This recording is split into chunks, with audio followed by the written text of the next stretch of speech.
इस पर कोई कॉपीराइट नहीं है।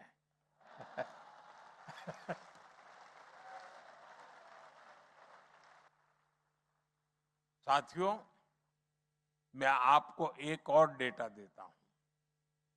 आपने ये सुना होगा कि दुनिया की जितनी रियल टाइम डिजिटल पेमेंट्स होती है, उसकी करीब 50%, 50% अकेले भारत में होती है। दुनिया की 50%। आज भारत में हर दिन 75 करोड़ से अधिक डिजिटल ट्रांजैक्शन होते हैं। 75 करोड़ से अधिक। यानी डे टू डे लाइफ में कैश लेकर चलने की मजबूरी नहीं रही है। और हालात तो ये हो गए हैं कि लोग डेबिट कार्ड का पासवर्ड भूलने लगे हैं। बैंक एटीएम का पासवर्ड भूलने लगे हैं। बस यूपीआई से ही, मोबाइल फोन से ही काम हो रहा है। साथियों, जब सपने बड़े होते हैं तो सरकार के काम करने की स्पीड भी उतनी ही तेज हो जाती है। आज भारत में आप जाएंगे तो चारों तरफ हाईवे और एक्सप्रेसवे बनते हुए दिखाई देंगे। 12 वर्ष में हाईवे निर्माण की स्पीड 3 गुना बढ़ गई है। ये भी दुनिया में वन ऑफ द फास्टेस्ट है। इस दौरान भारत में एक्सप्रेसवे की लंबाई 100 किलोमीटर से बढ़कर 3000 किलोमीटर तक पहुंच चुकी है। और भारत के जो ये बड़े सपने हैं, इसको भारत का युवा ड्राइव कर रहा है।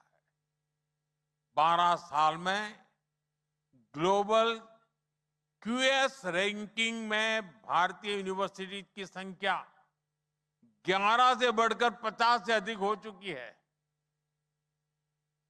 आज भारत के नौजवान बहुत बड़ी संख्या में पेटेंट फाइल कर रहे हैं, इनोवेशन को गति दे रहे हैं। इसलिए तो आज भारत 2 लाख से अधिक रजिस्टर्ड स्टार्टअप्स वाला देश है। 2 लाख से अधिक, करीब 125 यूनिकॉर्न्स वाला देश है। और तभी तो मैं कहता हूं कि भारत सिर्फ फास्टेस्ट ग्रोइंग इकोनॉमी नहीं है, भारत में billion plus dreams in motion है। साथियों, हम भारतीयों को ताजा खाना जरा ज्यादा पसंद होता है। गर्मा गर्म हो तो बात ही कुछ और होती है। इसलिए मैं भारत के सामर्थ्य का एक सबसे ताजा उदाहरण देता हूं। गर्मा गर्म इंडोनेशिया आने से 2 दिन पहले, यानी 4 जुलाई को, मुझे एक ही दिन में देश को 1 लाख करोड़ रुपए से अधिक के प्रोजेक्ट सौंपने का अवसर मिला। एक दिन की बात कर रहा हूं मैं, 4 जुलाई की। 1 ट्रिलियन रुपीज के इंफ्रास्ट्रक्चर प्रोजेक्ट्स एक ही दिन में भारत इस स्केल पर काम कर रहा है। साथियों, भारत ने 4 जुलाई को एक बहुत बड़ी रिफाइनरी शुरू की है। और इस रिफाइनरी में जो मटेरियल लगा है वो भी कम हैरान करने वाला नहीं है। इसमें जितना स्टील लगा है उससे 40 नए एफिल टावर बन जाते हैं। इतना स्टील लगा है कि 5 बुर्ज खलीफा तैयार हो जाते। इस रिफाइनरी के निर्माण में इतनी लंबी केबल यूज हुई है जिससे पूरी धरती के 2 चक्कर लगा सकते हैं। ऐसे ही अभियानों के कारण आज भारत रिफाइनिंग कैपेसिटी के मामले में दुनिया में टॉप 4 देशों में पहुंच चुका है। साथियों, 4 जुलाई को ही इस रिफाइनरी के अलावा जोधपुर में एक शानदार भव्य एयरपोर्ट शुरू हुआ। छोटे छोटे शहरों तक हवाई कनेक्टिविटी बढ़ाने के लिए 28,000 करोड़ रुपए की उड़ान योजना लॉन्च की गई। जयपुर के मेट्रो नेटवर्क को इसी दिन विस्तार मिला और इसी दिन भारत के तीसरे सेमीकंडक्टर प्लांट ने भी काम शुरू कर दिया। यानी एनर्जी से लेकर कनेक्टिविटी और चिप मैन्युफैक्चरिंग तक भारत अनस्टॉपेबल है। साथियों, आज का भारत सिर्फ अपने सपने पूरे नहीं कर रहा, बल्कि हर मित्र देश के सपनों के साथ है। भारत सबका साथ, सबका विकास के मंत्र पर चलता है। इसलिए अपने पार्टनर्स के साथ मिलकर नए अवसर बनाता है और उन्हें भी नए अवसरों से जोड़ता है। भारत की आत्मनिर्भरता इंडोनेशिया के लिए, पूरे आसियान रीजन के लिए भी एक मल्टीप्लाइंग फोर्स है। आप हेल्थ सेक्टर को ही लीजिए, आज दुनिया के हर 5 में से एक जेनरिक मेडिसिन भारत में बनती है। यूनिसेफ की जरूरत की लगभग 60% वैक्सीन भारत से आती है और इसका लाभ इस पूरे क्षेत्र को भी होता है। हम अपने दोस्तों के लिए जो कुछ भी कर पा रहे हैं, उस पर हमें बहुत गर्व है। साथियों, मैंने आपको भारत की इतनी बातें बताई हैं, अब आपको मेरा एक और काम करना है। करोगे?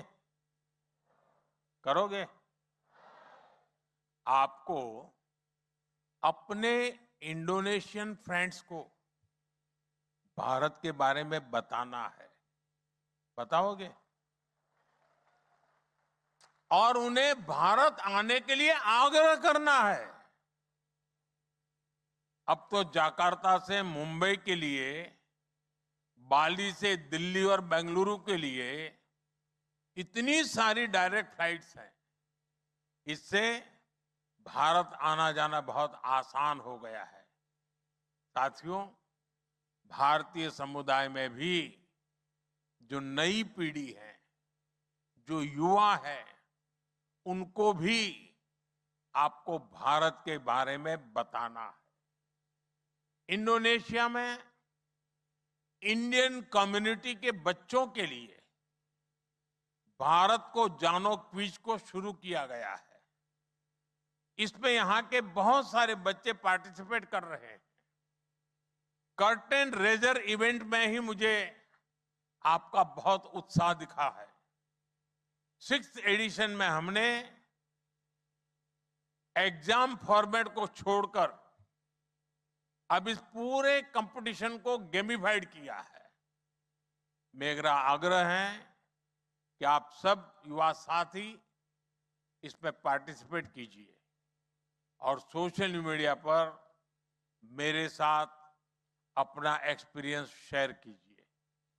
साथियों, भारत और इंडोनेशिया जितने इतिहास से जुड़े हैं, उतना ही हमारा फ्यूचर भी शेयर्ड है। हमारे अवसर साझा है, हमारी चुनौतियां साझी है। जब योग दिवस आता है तो हम साथ योग करते हैं और जब सुनामी जैसा संकट आता है तो हम साथ मिलकर उसका मुकाबला करते हैं। हम दोनों देशों के बीच का भरोसा, हम दोनों देशों के बीच बहुत बड़ी ताकत है और हमें इसे मिलकर निरंतर मजबूत करना है।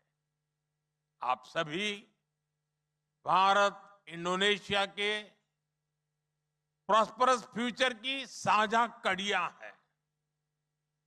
अपने इस रोल को और बड़ा करना है। इसी भाव के साथ एक बार फिर मैं प्रेसिडेंट और मेरे परम मित्र प्रबोवो, आपका, इंडोनेशिया की जनता का हृदय से बहुत बहुत आभार व्यक्त करता हूं और आप सभी को बहुत बहुत शुभकामनाएं देता हूं। भारत और इंडोनेशिया मित्रा सेलामान्या। बहुत बहुत धन्यवाद। और कल मैं राष्ट्रपति जी के साथ उस पवित्र मंदिर के दर्शन के लिए जा रहा हूं। और कल तारीख क्या है?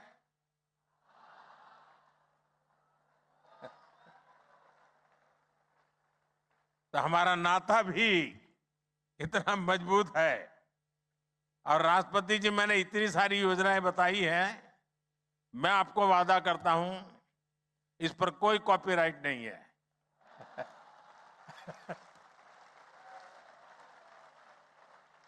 न कॉपीराइट है, न रॉयल्टी का कोई क्लेम है। सबका साथ, सबका विकास, यही हमारा मंत्र है। बहुत बहुत धन्यवाद।